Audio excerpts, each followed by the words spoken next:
Hyderabad Meerpet police station పరిధిలోని Hastinapuram division నందనవనం X రోడ్డులో శివాజీ జయంతి రోజున బీజేపీ నాయకులు ఏర్పాటు చేసిన శివాజీ విగ్రహాన్ని గుర్తు తెలియని వ్యక్తులు తొలగించారు.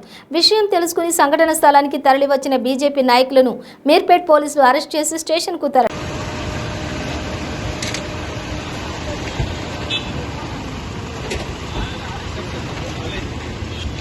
ఎందుకు ఆపినాను చెప్పాలి. రీజన్ చెప్పు ఫస్ట్.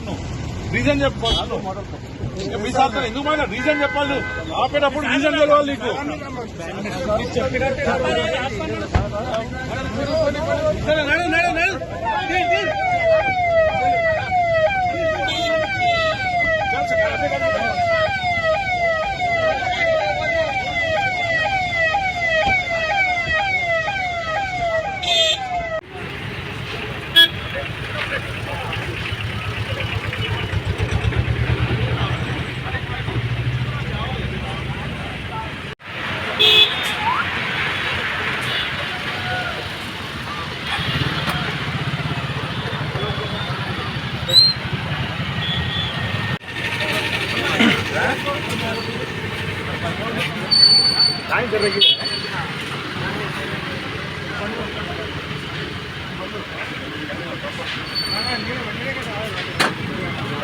బలపూర్